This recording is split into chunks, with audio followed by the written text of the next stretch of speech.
we're going to make some slabs, flat pieces of clay.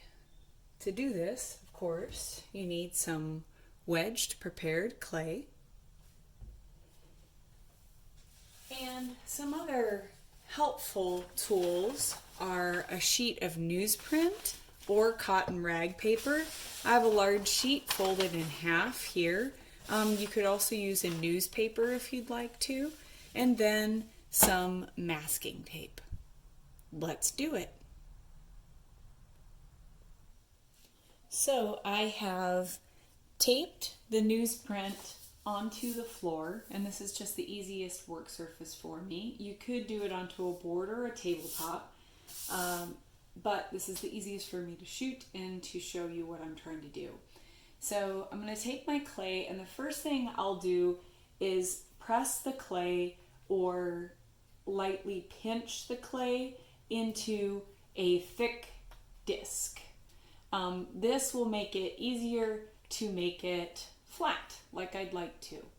So now I could use something like a rolling pin. A lot of people think of that with slabs, and that's perfectly valid. Myself, I prefer to throw my slabs or stretch my slabs. So what I'm going to do is pick up the clay lightly with just my fingertips on the edge farthest away from me. And then I'm going to pick it up and rotate it, and I'm going to throw my hands outward and allow the clay to have the released side far away from me, and I'm going to throw it down and back so the clay will stretch. It looks like this.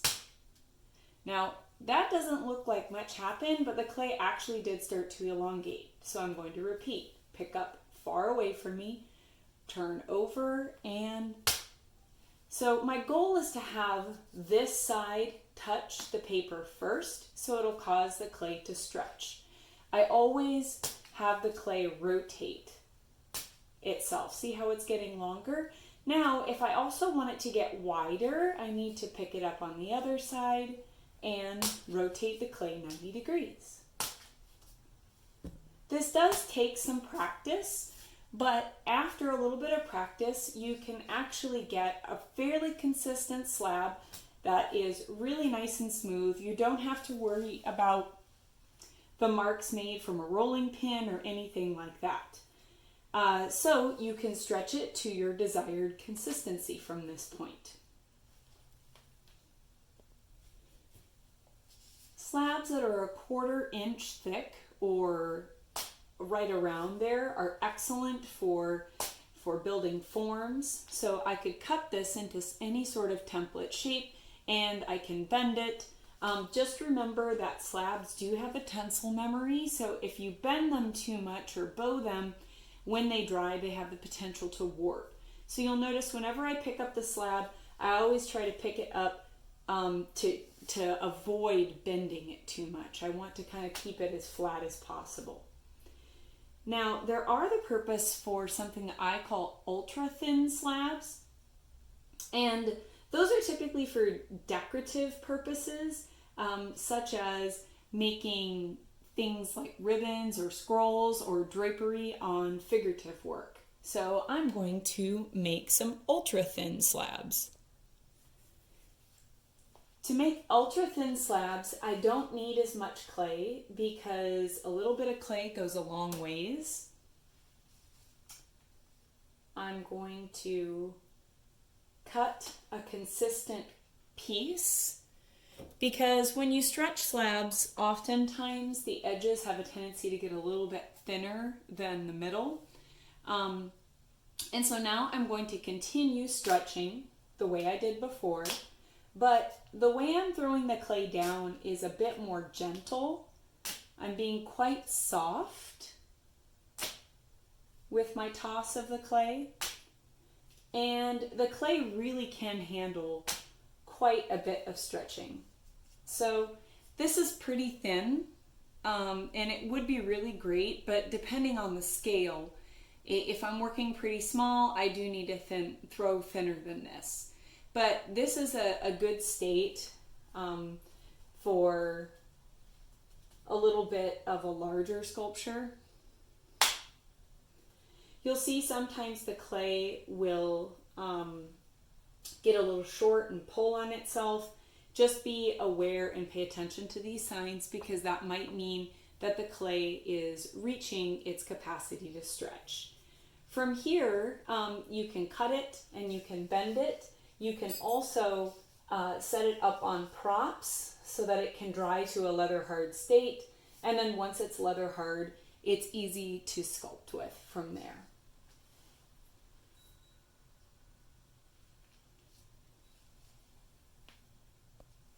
And as a fun little bonus, here's something that I love to do with ultra-thin slabs. I'll throw a nice long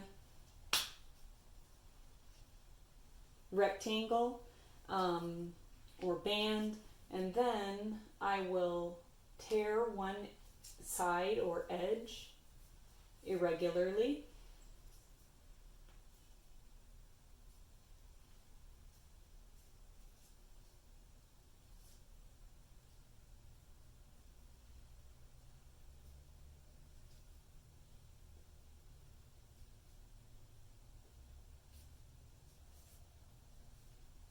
And then after this tear, I'm going to start to roll the clay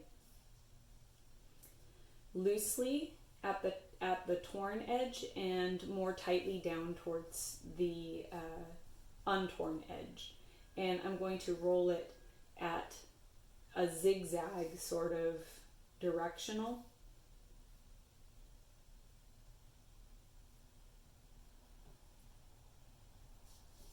Again, it's quite loose.